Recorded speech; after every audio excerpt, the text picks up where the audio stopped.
Alright, honestly guys, today is it's a lot. Look, I've read a lot of these stories, right? You guys send them in, I go through the emails, usually it's just, a door slamming or a weird dream. But today we're getting into some stuff that actually made me check my own locks before I sat down to record. So, we've got 2 stories today. The first one is about a guy who tried to burn his Ouija board, like literally set it on fire, and thought he was done with it. Spoilers, he wasn't. And the second one is why I don't like sitting near windows at night anymore. Seriously. Anyway, look, if you're into the deeper, more grounded horror stuff, you're in the right place. Grab a drink, turn the lights down, or keep them on, I won't judge, and let's just get straight into the first story. We burned the board, but 3 months later the same words started appearing in different places around my house. There is a specific kind of silence that only exists in the suburbs after midnight. It's not a natural silence. It doesn't have the rustle of leaves or the rhythm of crickets. It's a manufactured silence, a high-density quiet held together by double-pane windows, central air units humming in a perpetual low-frequency vibration. And the distant, reassuring drone of the freeway that sounds like a storm that never quite arrives. It's the kind of silence that makes you feel like the world is a controlled environment, a series of sanitized boxes where nothing truly bad can happen, because everything is mapped, lit, and patrolled by neighborhood watch apps and motion sensor floodlights. My name is Elias, and for the last 7 years I've been the guy landlords call when they have a handover issue that isn't covered by a standard maid service. I deal with the hoarders, the abandoned pets, and the occasional lonely tenant who didn't have anyone to check on them for a month. It's a job that requires a certain kind of emotional callousing. You stop seeing people as stories and start seeing them as volumes of waste to be processed. You see the physical remains of a life stripped down to the objects that nobody else wanted. You see the stack of unpaid bills from 2014, the half-eaten boxes of cereal that expired before the landlord was even born, and the collections of porcelain dolls that look like they've G-Tamer, waiting for their owner to come back from a light grocery run that ended in a stroke. I grew up in a household where everything had a label, a place, and a measurable value. My father was an auditor for the city of New York, a man who found comfort in spreadsheets and the predictable mathematical rhythm of municipal bureaucracy. He viewed the world as a complex ledger that could always be balanced if you just looked at the numbers long enough. My mother was a high school chemistry teacher who viewed the world as a series of reactions waiting to be catalyzed. In our house, if you couldn't measure it with a ruler, weigh it on a scale, or prove it with a chemical reaction, it simply didn't exist. This clinical, almost Victorian upbringing served me well in my line of work. When I walk into a scene that would make most people vomit a soup case, where the body had been liquefying for 3 weeks in a humid Queen's basement, DJ, ivritum, mentally calculating the number of industrial-strength trash bags I'll need, and the concentration of bleach required to reach the subfloor. That was my mindset until I worked the Miller unit. Old man Miller lived in 4C of a pre-war walk-up in Astoria for 32 years. He was the kind of tenant landlords love, invisible, punctual with his rent, and entirely stationary. He had no living relatives that anyone knew of, no close friends, and his only regular contact with the outside world was the local deli owner who delivered his weekly ration of canned soup, rye bread, and the occasional bottle of cheap gin. When he died, it was as quiet as his life had been. He simply didn't come down for his mail for 4 days, and the super found him sitting in his armchair, facing a television that had been disconnected for years. When I got the call, the body was already gone, DJ processed by the medical examiner, the DJ, and the primary cleaning had been done by a biohazard team. My job was just the inventory and disposal. This meant going through the physical artifacts of his 30-year stay to see if there was anything of value that could be sold to cover his back rent, or if it all needed to be hauled to the city landfill in Fresh Kills. The apartment was surprisingly empty, even for a man who lived alone for 3 decades. Miller wasn't a hoarder. He was a minimalist by necessity. His life shrunk down to a few cardigans, some kitchenware, and a small library of books on ancient geography. But in the back of his bedroom closet, tucked away behind a row of identical grey cardigans, and under a stack of moth-eaten wool blankets that smelled of cedar, old sweat, and something else, just something sharply metallic, DJ was a heavy wooden box. It was about the size of a large briefcase made of dark, polished oak with a sliding lid. There were no markings on it, no brand names, no stamps from a manufacturer from some offshore factory. It felt unusually heavy for its size, the wood dense and cold to the touch, as if it had been carved from a tree that grew in a place where the sun never reached. I shouldn't have opened it. My professional protocol was to toss anything that wasn't obviously cash or jewellery into the miscellaneous bin, but the quality of the oak was striking, and I thought maybe there was something historical inside. Old coins, or perhaps a set of silver that could make the job more profitable. I slid the lid back. It moved with a smoothness that suggested the wood had been perfectly seasoned and lubricated, a silent liquid motion. Inside, nestled on a bed of faded red velvet that looked like it had been soaked in blood and then left to dry for 50 years, was a Ouija board. But it wasn't the kind of board you find in the game aisle of a big box store. This wasn't cardboard and ink. It was a single, thick slab of black walnut, the grains swirling in patterns that looked like smoke frozen in mid-air. The letters and numbers weren't painted on. They were inlaid with a substance that looked like aged ivory. But when I touched it, it felt warm, almost resonant. I told myself it was just white plastic, but the texture was slightly porous, like polished bone. The symbols for the sun and the moon in the corners were intricately carved, the faces in them looking remarkably lifelike, with an expression of subtle, knowing amusement that seemed to change depending on the angle of the light. The planchette was stored in a small compartment to the side. It was made of the same dark walnut, shaped like a teardrop, but with a centre lens of thick greenish glass. When I looked through that glass, the world didn't just distort, it seemed to sharpen. I could see the individual fibres of the velvet lining, the microscopic scratches on the wood, and the faint swirling patterns of dust in the air. It was like looking through a telescope at something that was both very far away and very close. I brought it home. It was a stupid, impulsive decision, the kind of mistake that cynical people make when they think they've just TM are too smart to be superstitious. I told myself it was for the craft of the thing, that the wood alone was worth a few $100s to the right collector. But deep down, there was a part of me that wanted to see if the clinical worldview I'd inherited from my parents could handle something that felt so purposefully wrong. I live in a small one-bedroom apartment in Sunnyside, Queens. It's a clean, efficient space with white walls, minimalist furniture, and a complete lack of personality. The Miller board looked absurd on my IKEA coffee table, like a piece of primitive technology brought into a sterile laboratory. I left it there for a few days, the box open, the planchette resting peacefully in its velvet nest. I found myself staring at it while I ate my dinner, distracted by the way the walnut grain seemed to shift whenever I looked away. On Tuesday night, my cousin Marcus and his wife Sarah came over. Marcus is a senior systems analyst for a fintech firm, a man who spends his entire life looking for patterns in data but secretly suspects that the system is rigged against him.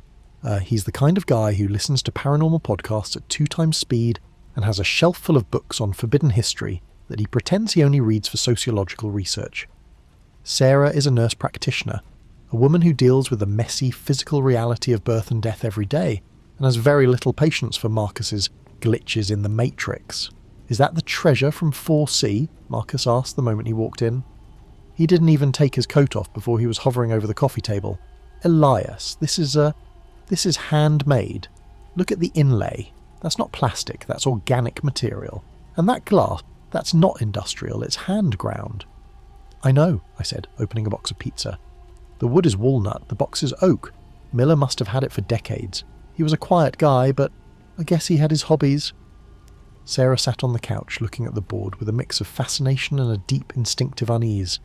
"It looks like something out of a museum, or a crime scene. Are you really going to sell this, Elias? It feels heavy, like it has its own gravity." "I was thinking about it," I said, handing her a slice of pizza.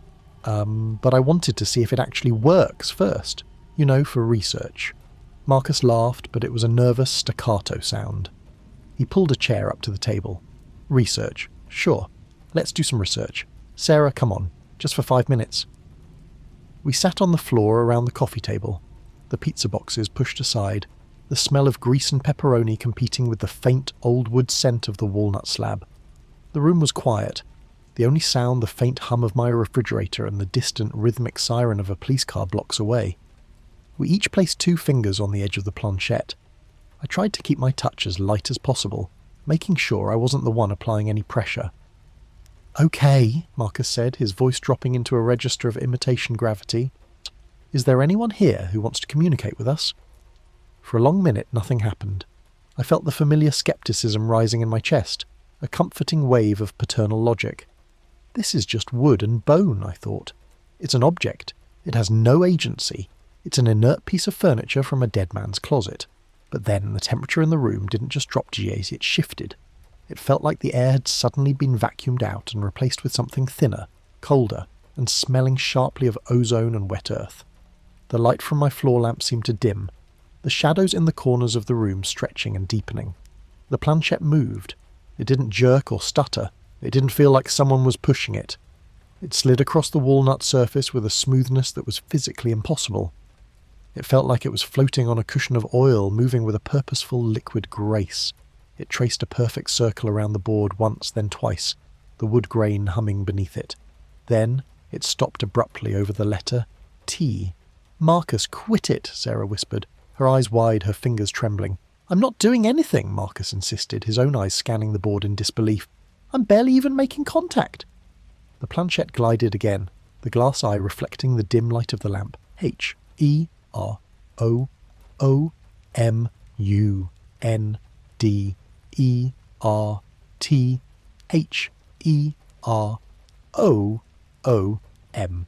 "The room under the room," I read aloud, my voice sounding flat and strange in the silent apartment. "What does that mean? Marcus, is this one of your glitch jokes?" The board didn't answer with words. The planchette sat perfectly still for another moment, then suddenly veered toward the corner of the board with a force that nearly threw our fingers off. "Yes!" Then it spun once, a violent clockwise rotation, and stopped dead. We all pulled our hands back at the same time, as if the wood had suddenly become white hot. "Okay, research over," Sarah said, standing up quickly and reaching for her purse. She was visibly shaking. "Elias, put that thing away. Lock it. Better yet, throw it back in the closet." I didn't argue.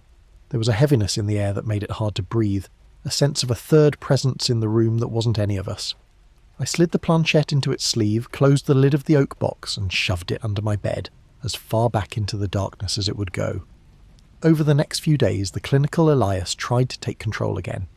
I analysed the session like an auditor. I thought about the ideomotor effect, the way the mind can trigger tiny muscle movements without conscious intent. I thought about the power of suggestion, and how Marcus's interest in the paranormal could have subconsciously guided our hands. But then there were the details that didn't fit.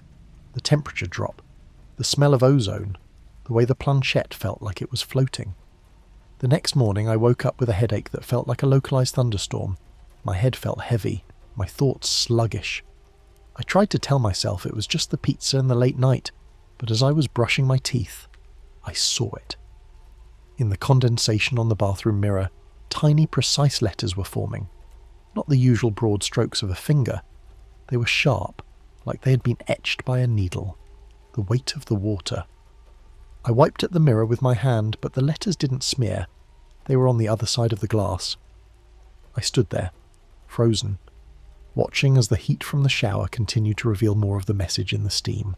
3 who remain. I didn't finish my shower. I got dressed in a hurry, grabbed my keys and left. I spent the day working on a hoarder unit in Jackson Heights, focusing on the mindless, repetitive task of bagging old newspapers and plastic containers. It was the kind of work that usually relaxed me, but every time I stopped for a breath the words would pop into my head like a skipping record. The room under the room. The weight of the water. That evening I got a call from Marcus. He sounded frantic, his voice cracking with a high-pitched anxiety Ivy DJ Tian never heard from him before. "Elias, you won't believe it. I was working on a code audit today, a routine scan for the production server. I found a string of characters that shouldn't be there. It wasn't in the source file, it wasn't in the database. But it was showing up in the console logs of every single transaction." "What was it?" I asked, already feeling the coldness in my own chest. "The weight of the water," Marcus whispered. Over and over, thousands of lines of it, filling the buffer until the system crashed. My manager thought I was playing a prank. He nearly fired me on the spot. Elias, what did we let out of that box? This isn't just a board.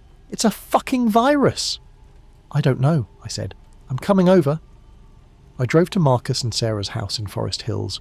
It was a beautiful brick colonial house that usually felt like a sanctuary of middle-class stability, a place where people worried about lawn maintenance and property taxes. But when I pulled into the driveway, I saw Sarah standing on the lawn, her arms wrapped around herself, her face pale in the dusk. "He's in the crawl space," she said, her voice shaking. "He's been down there for 4 hours. He took the flashlight and a hammer. He says he needs to find the room under the room because the clicking is getting too loud."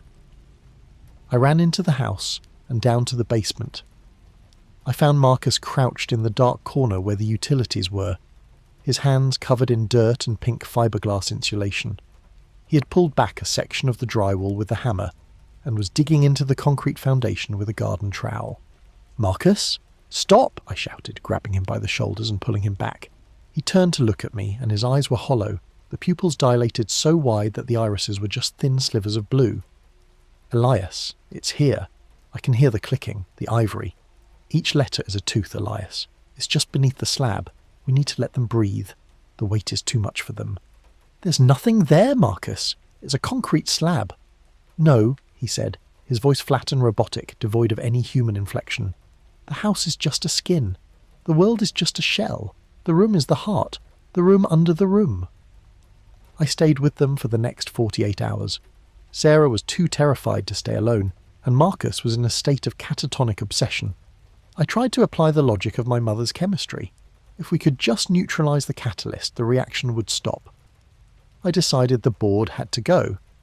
Not to a thrift store, not even to the landfill. It had to be destroyed. On April 22nd, exactly 1 week after I'd found it, I took the oak box down to the service alley behind my building. We have a heavy-duty industrial incinerator that landlords use for the disposal of mattresses and contaminated furniture. It was a massive brick-lined furnace that could reach temperatures high enough to liquefy silver. I didn't say a word. I didn't pray. I just doused the oak box in half a gallon of lighter fluid, tossed a match in and watched. The fire was green at first, a strange, sickly emerald colour that didn't look like wood smoke. I watched as the walnut charred and cracked, the ivory letters turning black and curling into themselves like dying insects. The glass lens of the planchette shattered with a sound like a gunshot, and the oak box itself fought the flames for a long time, the dark wood glowing with an intensity that made the brick walls of the incinerator seem to vibrate. It took nearly 3 hours for the fire to die down. When it was done, there was nothing left but a pile of fine white ash and a few twisted pieces of metal from the hinges. I felt a massive physical weight lift off my chest. I felt like the air in the alley had suddenly become clear again.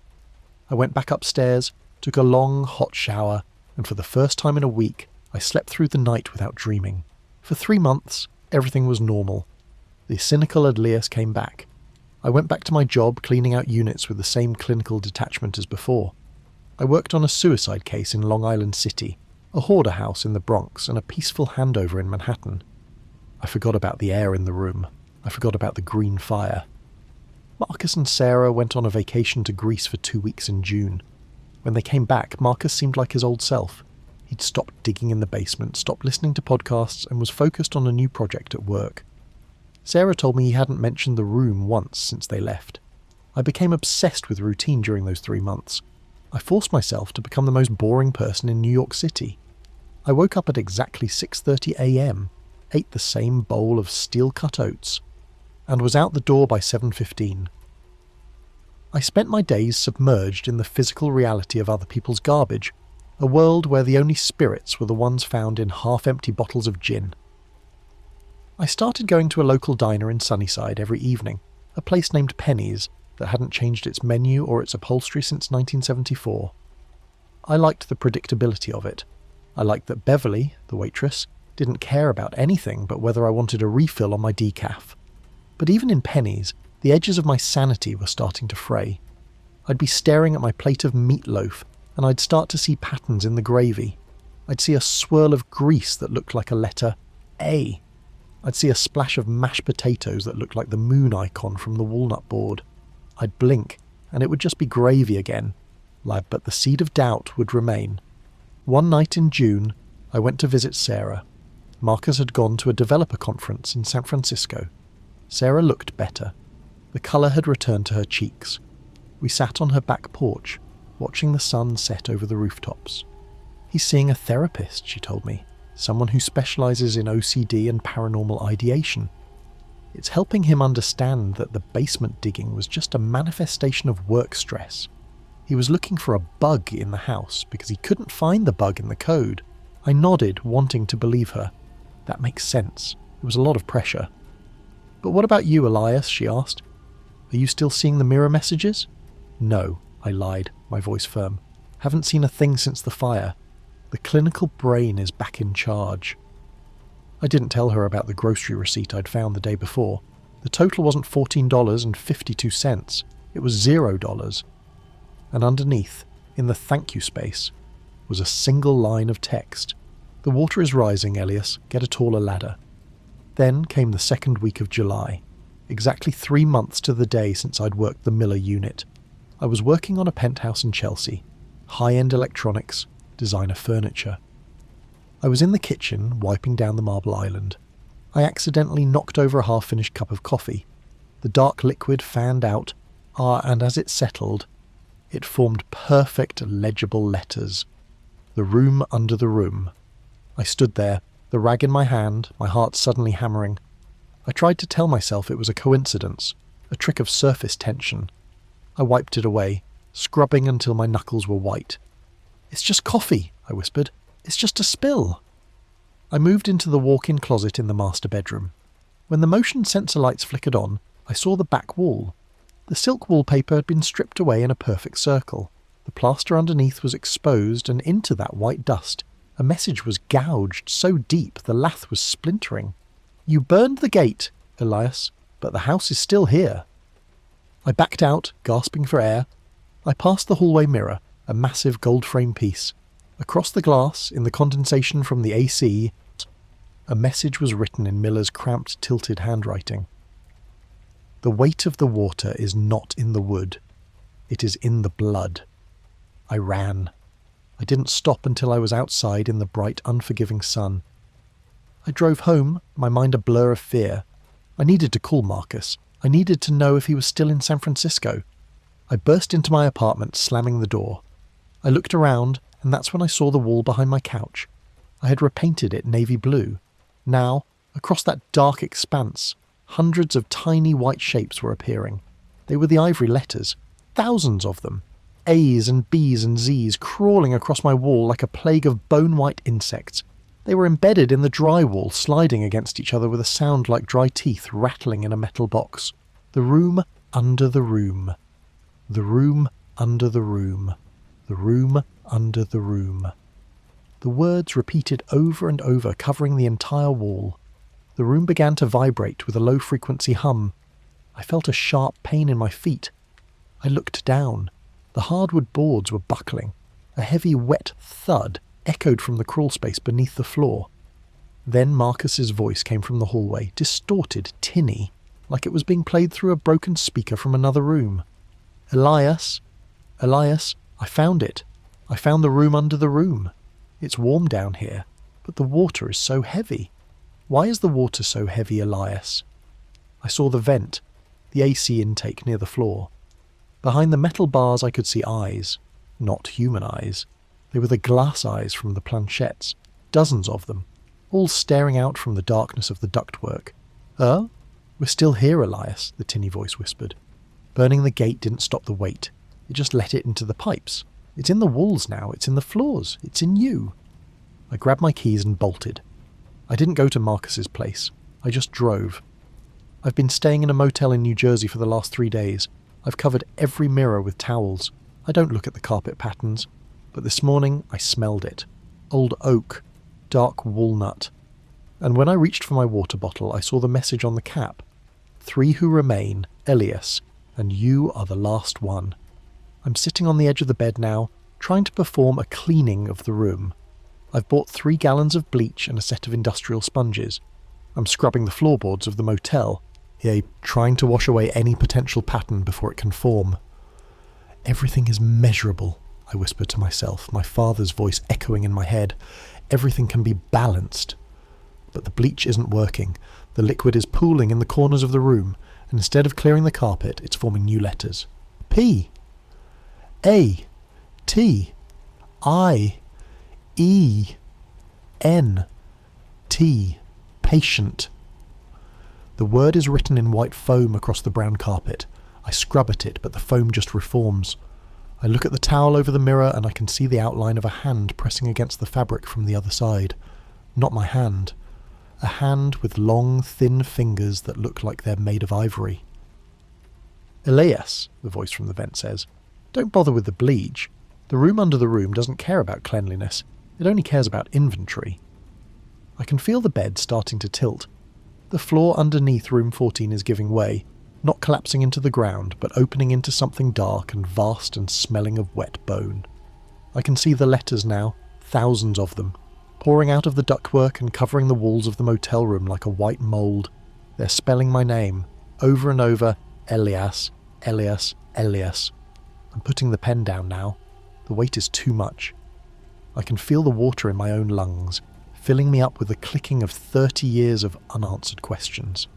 If you find this stationery, do me a favour, don't open the box, don't burn the wood, and for God's sake, don't look behind the mirror. There is no gate anymore. There is only the inventory, and I am the next item on the list. Postscript, the recovery of 4C, I spent the next 48 hours in a state of clinical paralysis. I didn't leave the motel room, I didn't eat. I only drank the lukewarm water from the faucet, and even then I watched the swirling patterns in the glass with a terror that I couldn't quantify. I tried to think of my father's spreadsheets again, to find the column where this haunting was supposed to be categorised. Miscellaneous supernatural interference? Unbudgeted psychic damage? None of it fit. I decided I needed to go back to 4C. If the agreement had started there, perhaps the termination of the contract could be found there as well. I drove back to Astoria in a daze. The traffic on the Grand Central Parkway feeling like a series of ivory beads being slid along a wire. The building was quiet. The super wasn't around, so I used the master key I'd never returned to the landlord. I walked up to the 4th floor, the smell of the hallway, VDJ stale cigarette smoke and floor wax VD, feeling like a direct challenge to the oak and walnut scent that was now permanently lodged in my sinuses. I entered 4C. The apartment was as empty as if DJ TMD left it. The cleaning team had done their work well. There was no dust, no furniture, no hint of Old Man Miller of DJ TM's 30-year stay. But as I walked into the bedroom, I saw that the closet door was open. I walked over to the spot where Ivjitem had found the oak box. The wood floor was bare, but as I leaned down I saw that a section of the floorboards had been removed. Not by me, not by the biohazard team. They had been pried up from below, the nails twisted and rusted. I looked into the gap. It wasn't a crawl space. It wasn't the ceiling of 3C. It was a shaft that went down, far beyond the foundation of the building. And at the bottom, far below the reach of the city's streetlights, I could see a room. It was an exact replica of 4C. Every piece of furniture Miller had owned was there, recreated in bone-white plaster. The armchair, the television, the stack of cardigans. And sitting in the armchair was Marcus. He didn't look like he was suffering. He was just sitting there, staring at the white television screen. His skin was the colour of ivory, his eyes replaced by the greenish glass of the planchettes. He turned to look up at me, his neck clicking with every degree of rotation. "Elias?" he whispered, his voice rising from the shaft like a cold draught. "You're late for the handover. Mr. Miller has been waiting to balance the ledger." I didn't answer. I backed out of the room, out of the apartment and into the night. I've been running ever since, but the weight is always there. Invited. Invited. Invited! The light in this motel room is starting to flicker now, and the clicking is coming from inside my own throat. Click. Click. Click. Part 3. The Hall of Records. I spent the next week in a state of clinical fever. I couldn't go back to work. Every time I looked at a trash bag, I saw the ivory letters. Every time I smelled bleach, I smelled the oak. I found myself at the Municipal Archives on Chambers Street, digging through property records that nobody has touched since the 70s. I was looking for the history of the building in Astoria. Not just 4C, but the foundation itself. I found the original filing from 1922. The architect was a man named Arthur Vane, a name that didn't mean anything until I saw his other projects. He didn't build houses, he built vaults. This building wasn't designed for people. It was designed to contain a specific volume of space, a vertical shaft that mirrored the dimensions of the rooms above. I found a record of a tenant in 1954, a woman named Clara. She died in 3C. The cause of death was listed as asphyxiation by particulate matter, but the police report, the raw handwritten notes from a detective who clearly didn't want to sign his name, mentioned that her lungs were full of tiny bone-white shards that were shaped like letters. Then there was a man in 1978. Room 2C, he disappeared. The only thing left in his unit was a dark wooden box and a single word carved into the floorboards. Invited. I realised then that Miller wasn't a minimalist, he was a guardian. He was keeping the shaft full of objects so it wouldn't look for people. And by inventorying his apartment, I had emptied the vessel. I had created the void that now needed to be filled. I went to a hardware store and bought 50 bags of quick-set concrete. I drove back to Astoria. My car bottomed out by the weight. I was going to fill the shaft. I was going to bury the room under the room forever. But when I got to the building, 4C wasn't there anymore. I walked up to the 4th floor and the door was gone. Not locked, not boarded up. The space where 4C had been was just a blank seamless brick wall.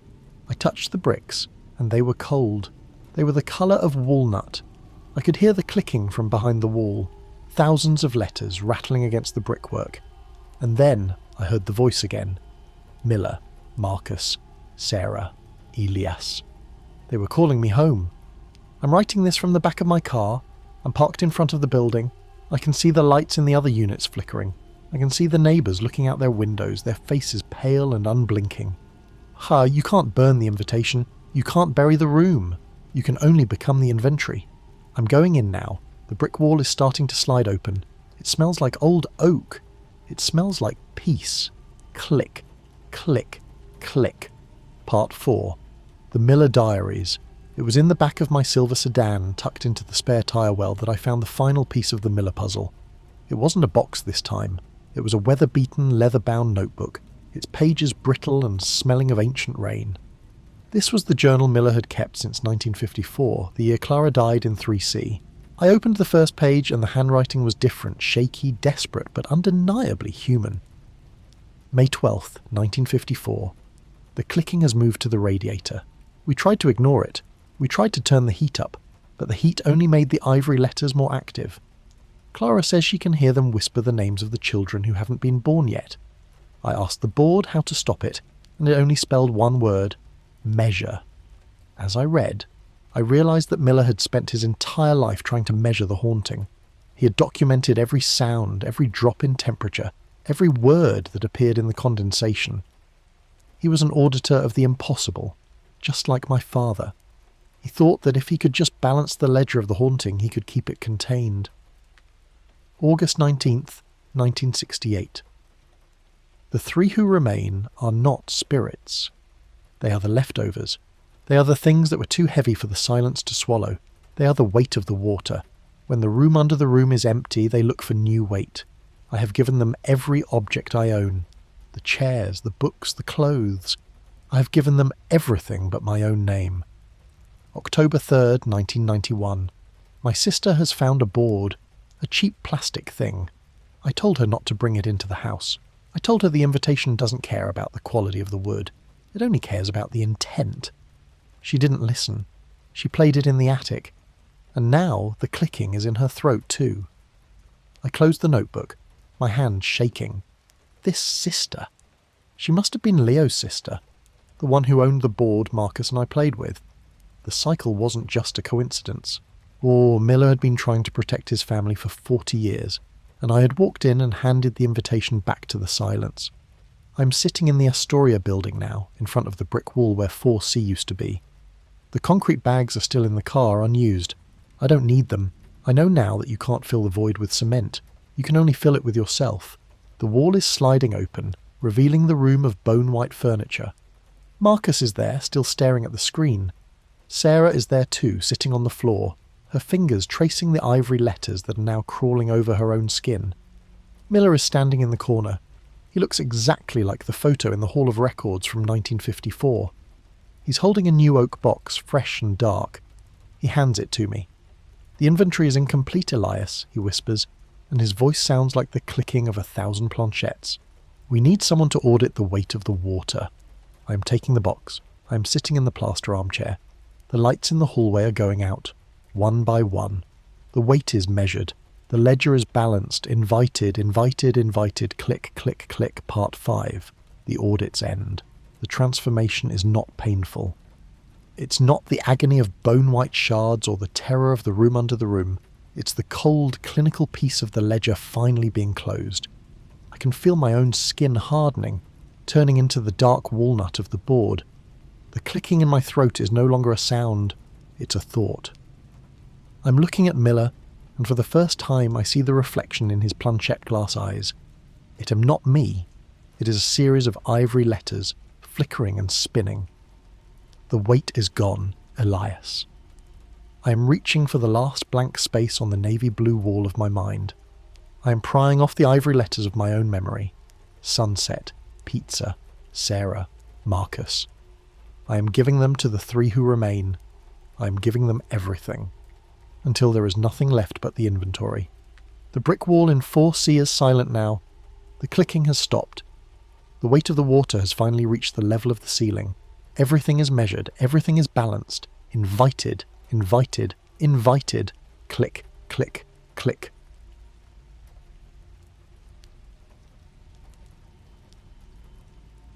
The board spelled I am outside. Then under the car, and when my friend looked, every light on the street had gone out. I still do not park under streetlights if I can help it, and I do not get out of the car right away when I get home.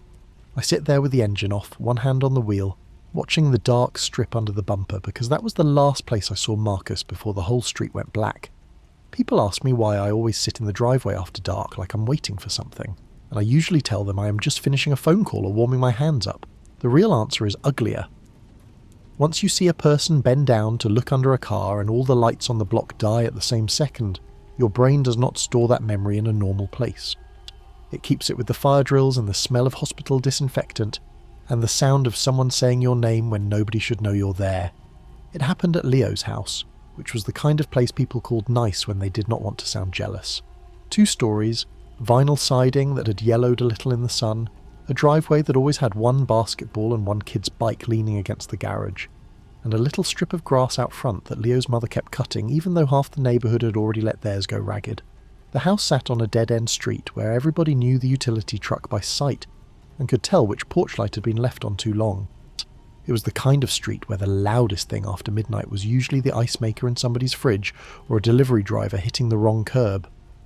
That is part of why what happened there felt impossible. It was not some old farmhouse in the woods. It was not a cabin or a funeral home or any of the places horror stories are supposed to happen.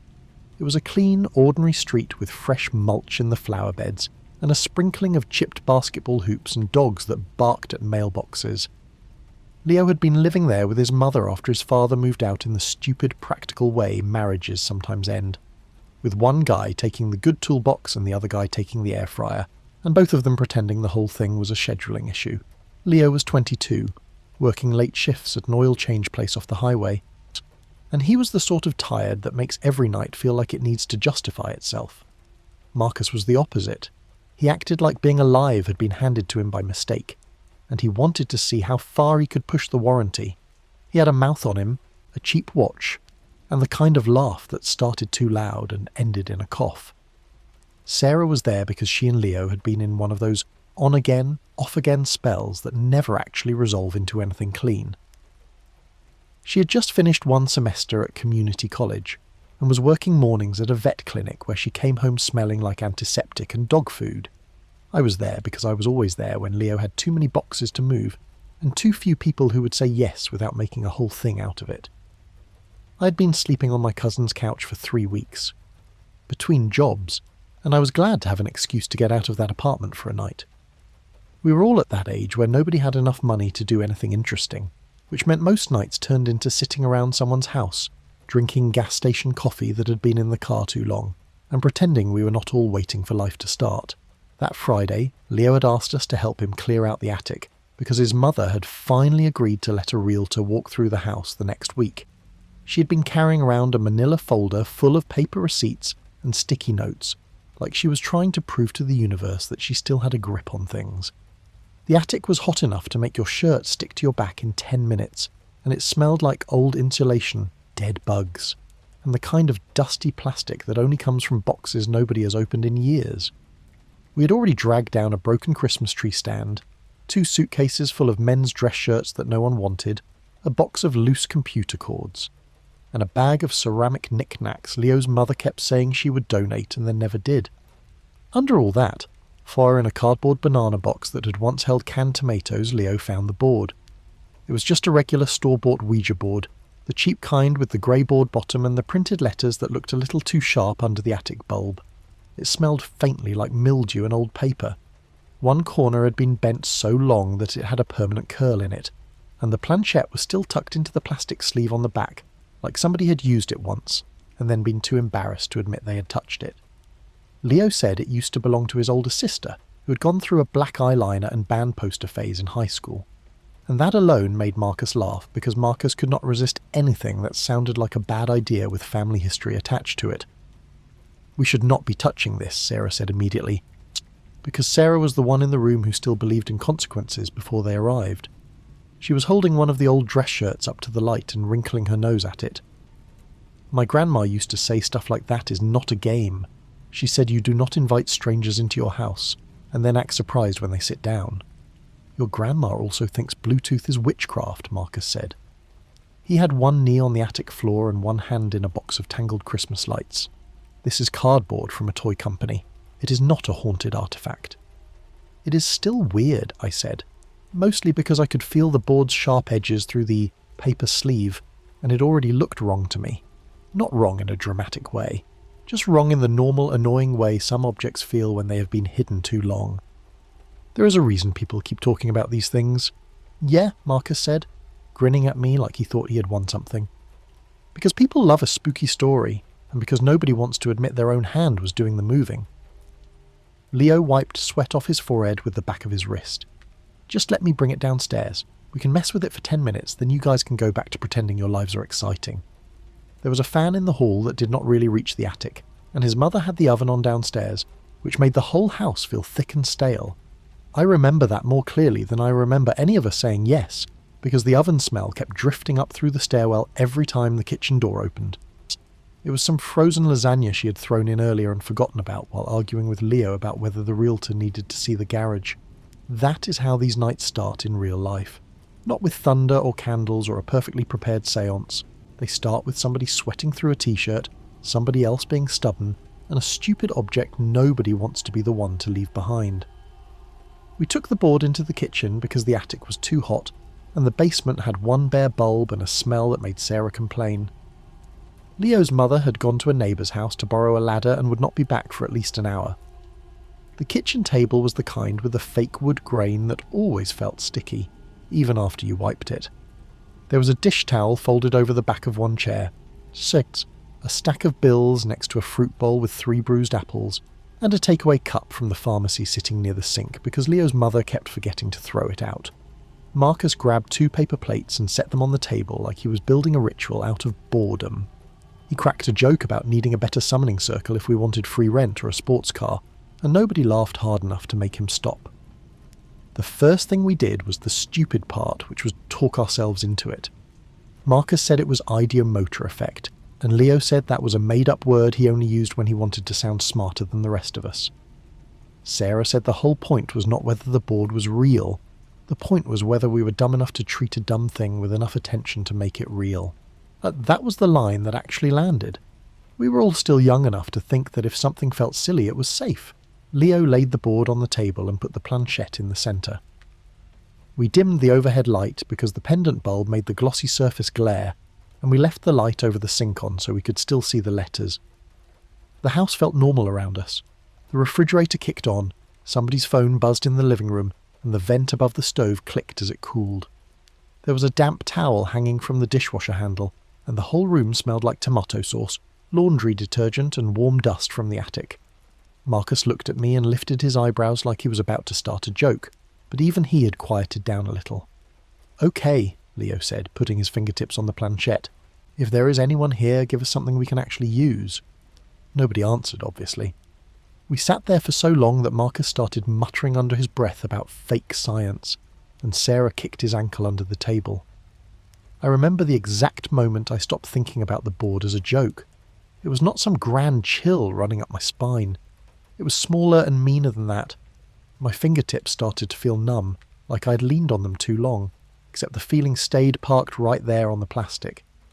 At first I thought one of the others had shifted, but then the planchette gave a tiny jerk under all our fingers, hard enough to make Sarah swear.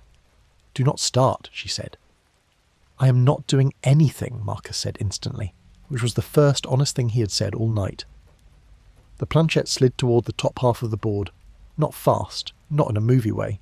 Have I moved with the ugly certainty of something heavy being dragged across a tablecloth? I-A-M-O-U-T-S-I-D-E. Leo read it out loud before any of us could stop him, and I remember his voice going flat in a way that made the words worse. "I am outside." Nobody talked for a few seconds after that. Marcus was the first one to try to drag the moment back into something normal. He laughed once, not because it was funny, but because he did not know what else to do with his face. "Okay, cool, great. We have a poet." "Who was outside?" Sarah asked, but she said it to the board, not to us. The planchette did not move for a long moment. Then, with all four of us still touching it, it tugged again, harder this time, and started spelling a second answer. U-N-D-E-R-T-H-E-C-A-R. Leo actually pulled his hands back then, which made the planchette stop dead on the R. "That's not funny," he said. "I did not do that," Marcus said, too fast. "Nobody is accusing you," Sarah snapped, but she was already standing up from the chair. The funny thing is that none of us immediately thought, creature, demon, dead person, anything like that. The first thought was simpler and dumber. Somebody is messing with us. Somebody is in the yard. Someone is under the car. Maybe Leo's little cousin had come by and crawled under the wrong vehicle. Or maybe one of the neighbour kids was hiding because they heard us in the kitchen. It sounds stupid now, but fear in real time usually starts out as a practical question. Where is the thing? What is it doing? How close is it? Leo went to the window and put 2 fingers on the glass, leaning forward so he could see the driveway better. I was still staring at the board when he made a small sound in his throat. "What?" I asked. "Nothing," he swallowed. "I thought I saw somebody by the car." Marcus was already halfway across the kitchen by then. That was the thing about him. He was so committed to not being frightened that he would walk straight toward the exact thing everybody else wanted to avoid. He took his phone out, turned on the flashlight, and said, "If there is somebody under your car, Leo, I am going to feel really stupid for a minute, and then I am going to call the police on your weird cousin." "Do not go out there by yourself," Sarah said. "I am not by myself." "Elias is coming." I was not. I said that and then immediately hated how thin it sounded. But before I could think of anything less embarrassing, the kitchen sink light flickered once. Just once. Nobody said anything, because it could have been nothing, except the whole room seemed to hesitate with it. Leo reached for the back door, stopped, and looked at us like he wanted somebody else to decide for him. "Fine," I said. "We look, then we come back in." That was the first bad decision. The second one was not saying goodbye to the board before we left the table. We did not even think about it. We were just 4 stupid people moving on to the next thing because the first thing had become uncomfortable. Outside, the driveway was warm from the day and smelled like cut grass and somebody's grill smoking from 2 houses over. The street was quiet, the way suburban streets are quiet when everybody has already gone inside and put their shoes by the door. There was a basketball hoop down the block with a bent rim, a dog barking behind the chain-link fence at the corner, and the orange wash of the streetlights making the parked cars look sleepy. Marcus went first, phone light pointed low, while Leo stayed near the garage door and Sarah lingered on the porch with her arms wrapped around herself. "See?" Marcus said. "Nothing." He walked up to the sedan and stood beside the front tyre. Leo's car was an old silver Civic with a bumper zip tied in one corner and a dent on the passenger side where some woman in a parking lot had backed into him and then left. Marcus crouched down, bent at the knees, and held his phone out so the beam cut under the chassis.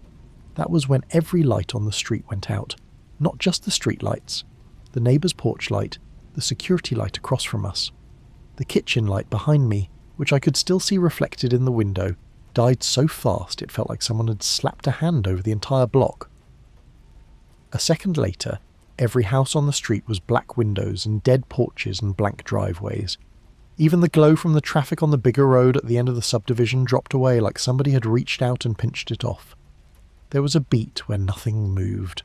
And then Sarah said, "Oh my God," in a voice so small it barely sounded like her. Marcus had not stood up yet. His knees were still bent, his phone beam still aimed under the car, but the light itself was swallowed by the dark.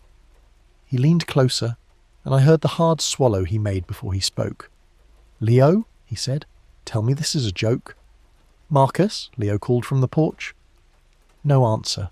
I remember thinking the blackout should have sounded louder. Transformers pop, neighbours shout, dogs bark. Somewhere a car alarm should have started.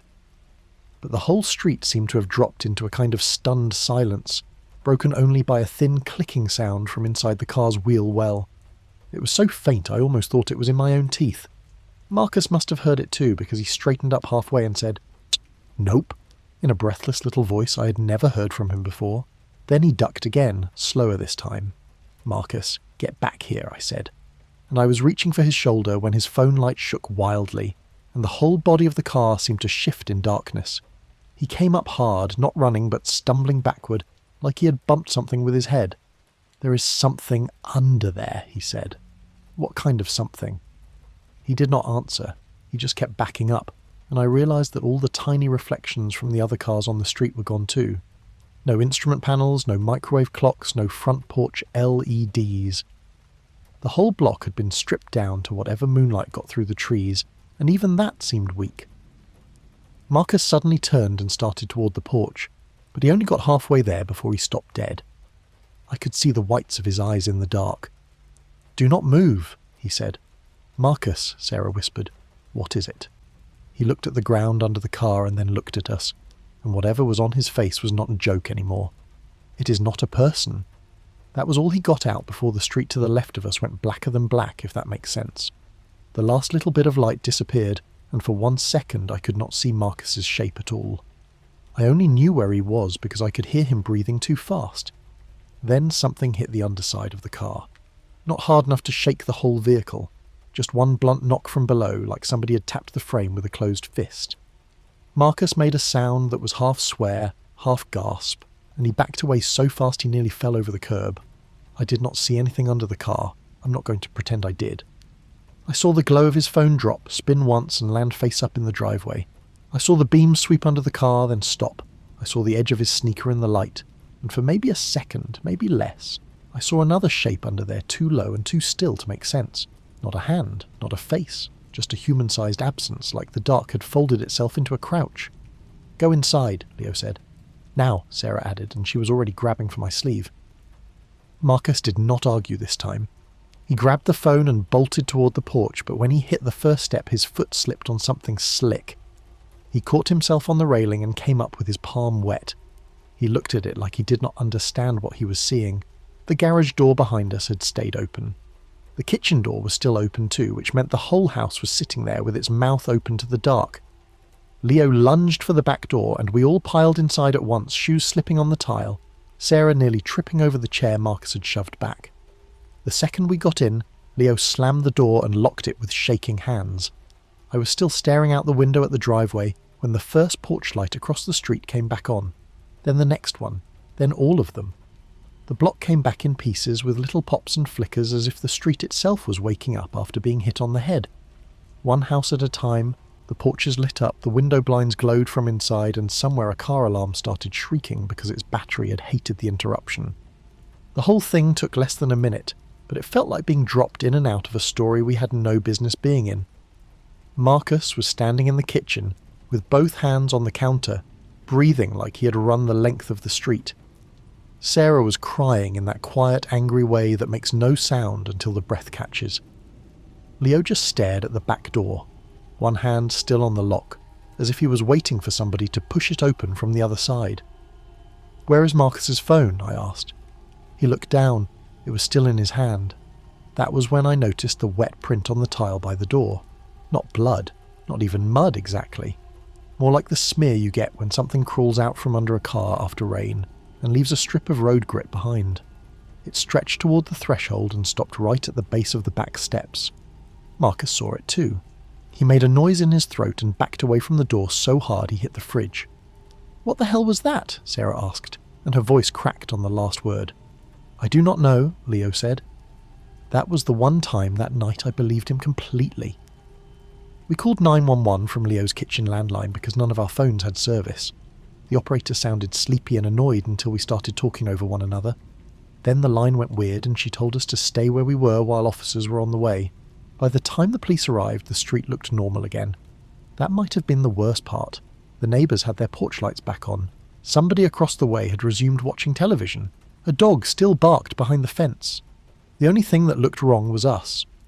All four of us standing in Leo's kitchen with our faces pale and our hands dirty and our stories already sounding ridiculous inside our own heads. A detective named Mays came later, tired enough to look honest, and she listened longer than the others did.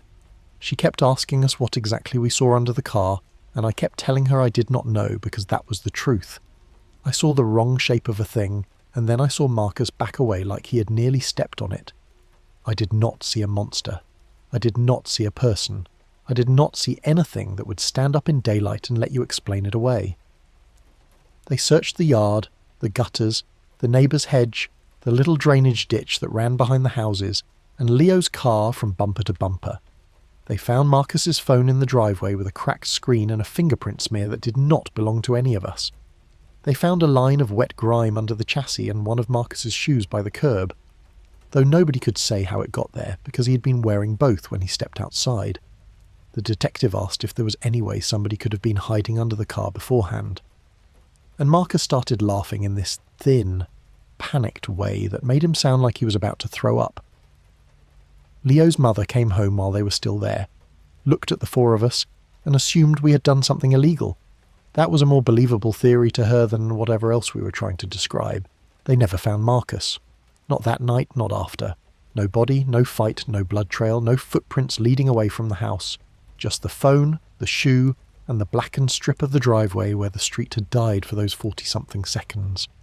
The utility company said there had not been a neighbourhood outage at all. The block's smart meters showed a normal voltage dip, then a short gap of missing data, then everything back online. The detective asked if any of us had access to the meter box. Leo said no. I said no. Sarah laughed once when the word outage was used, because apparently if you hear that enough times in a room where your friend vanished, your brain starts making the wrong kind of connections. That laugh made the detective look at her like she had confessed to something. The board should have stayed in the kitchen after that, but it did not. That is one of the things that keeps me from ever settling on any explanation I can live with. By the next afternoon, it was sitting on Leo's mother's front seat, dry as if nobody had ever touched it. She swore she had not seen it before. I know I put it in the trash bag outside because I remember tying the bag and hearing the cardboard scrape against the liner. But when Leo went to drag the trash to the curb, the board was gone and the bag was still tied. He ripped through the garbage himself, half mad, half nauseous, and found nothing but old paper towels and the cracked plastic lid from a lasagna tray.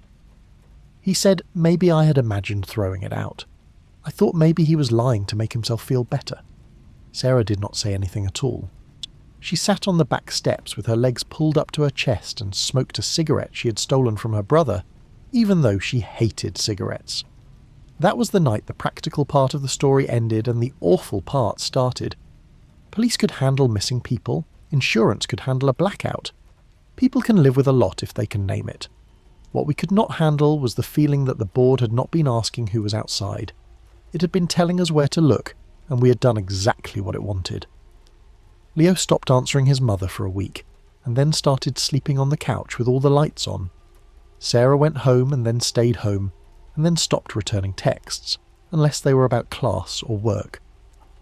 Marcus's mother called all of us so many times that I stopped letting my phone charge in my bedroom because every buzz after midnight made me jump.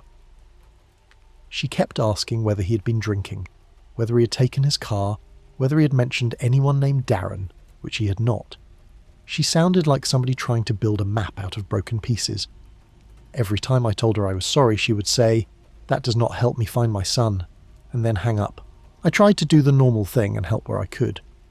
I went back to Leo's house during the day to move boxes out of the dining room, because his mother said if the realtor was coming, she did not want the place looking like a crime scene. In daylight, everything looked insultingly ordinary. The fruit bowl was still on the table, the towel still hung on the dishwasher, and the driveway still held Leo's car with that same dark strip under the chassis where Marcus had crouched. The police came back once more and asked about seizures, blackouts, drugs, family history, anything that might turn the night into something they understood. Leo got mad, then apologised for getting mad, which somehow made it feel worse. Sarah was the first one to say the thought nobody wanted to say out loud. Maybe something had already been under the car. Law and the board just made us notice it. She texted Leo a few days later that she was taking an internship in another city, and stopped answering after that. I never checked whether the internship was real. Real life leaves gaps like that, and does not care if you like them. About a month later, Leo called at 1:13 in the morning and asked if I had been to his house. He said the board had turned up again in the back of his truck, dry as a bone under a tarp that had been soaked in the rain. He asked if I thought he was losing it. I told him no, because it was kinder than saying I thought all of us were losing something we did not have a word for yet. He wanted me to come over. I told him I would in the morning, which was another bad decision. When I got there, the board was on the kitchen table again. Leo had put a mug over the planchette like that would help. He looked exhausted in a way sleep cannot fix. His mother was at work. The house was too quiet. He had also made the rookie mistake of leaving the garage door half open, because he said the opener had started making a clicking noise and he wanted air moving through the house. I remember standing in the doorway and feeling instantly stupid for noticing that. But the clicking mattered, even if we did not know it yet. It was a little dry sound from somewhere below the kitchen floor, like a pen tapping inside a drawer. "We are not touching it," Leo said before I even said hello. "Good," I said. Then we both heard it again. Click, click, click. Not loud, not from the attic, not from the walls, from somewhere near the floor under the stove, as if something had shifted its weight in the space below the house. Leo froze with both hands on the back of a chair. I did not say anything because every smart sentence I could have made went straight out of my head. We looked at one another like people trying to decide whether to laugh or run. The board was not on the table anymore. It was on the floor by the pantry upright against the cabinet as if somebody had leaned it there. Neither of us had heard it move. The planchette was sitting in the centre, and across the plastic window was a smear that looked for a second like fingerprints and then not like fingers at all. Leo made a strangled sound and backed into the fridge hard enough to rattle a jar of pickles in the door. "Nope," he said, and for the first time in his life he sounded like he meant no as a full sentence. I grabbed the board before I could stop myself and immediately regretted it. The cardboard felt colder than it should have. Not ice cold, just colder than the room. I can explain why I did it even now. It was the same reason people touch hot stoves after being told not to. There is a part of your brain that wants evidence more than safety. The second my hand closed on the edge, my phone buzzed in my pocket. It was a voicemail from Marcus's number. That sounds impossible, and it is. His phone had been logged as still missing by the police. His mother had checked with the carrier.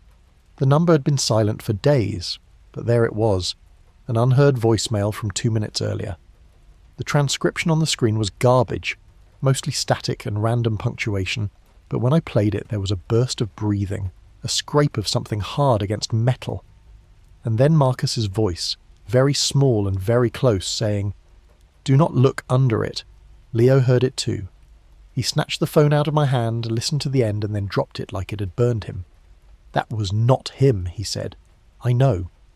There was a second sound underneath the voicemail, almost too faint to catch. A click, then another, like someone tapping on a car frame with a nail. We went outside because apparently neither of us had learned enough the first time. I wish I could say we were wiser by then. We were not. We just had less bravado and more dread. Leo's sedan was still in the driveway, parked nose out toward the street. The afternoon was grey and humid, the kind of weather that makes every surface look dirty. The houses around us were all awake and ordinary. One neighbour was mowing his front strip. Another was hosing mud off a pair of kids' sneakers in the curb. A UPS truck went by.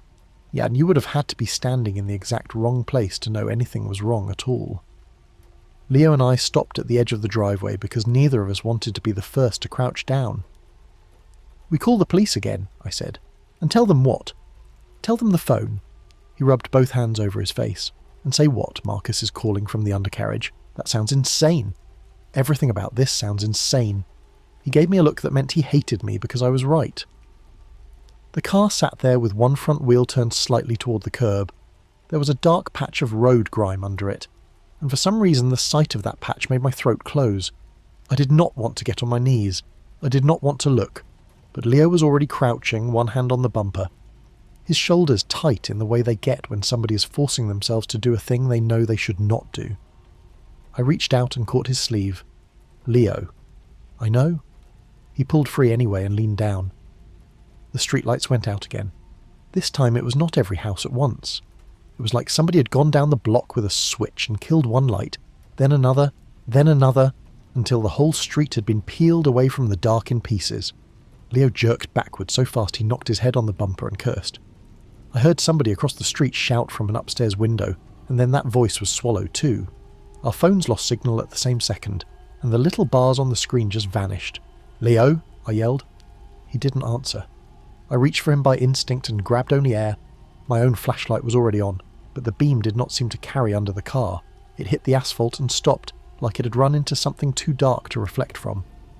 For one ridiculous second I thought of the board's stupid printed letters and the way the planchette had slid with such calm certainty. Then something moved under the car, not fast, just enough to make the shadow around Leo's shoes shift. He said, "No," in a flat voice that did not sound like panic anymore. It sounded like recognition. Then there was a drag of metal, a scraping sound from beneath the chassis, and Leo stumbled backward with both hands up as if he had put them on a hot pan. I grabbed his wrist and pulled him toward the porch. But he was dead weight for 2 steps, and then suddenly light again, like whatever had been under there had let go or moved away. We ran. I do not remember crossing the driveway. I remember the front door slamming behind us, and the deadbolt going home, and Leo standing in the kitchen staring at his own hands like he expected something to be on them.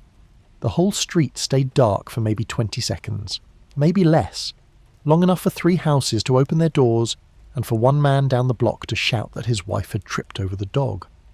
Long enough for Sarah, who had not been there that day, to text Leo a message that simply said, "Please do not answer the board," and then immediately call back 3 times when he did not respond. Long enough for me to feel like I had been in a tunnel. Then the lights came back in the same ugly, uneven way as before, starting at the corner and spreading inward. A porch light snapped on, then a kitchen window. Then the whole row lit up as if none of us had done anything but blink. We never got a real explanation from the utility company. Maze wrote down my statement and made the same tired face she had been making all week. Marcus never showed up. His mother filed paperwork. The police dragged drainage ditches and empty lots, and a week later his work handed his things over in a grocery bag.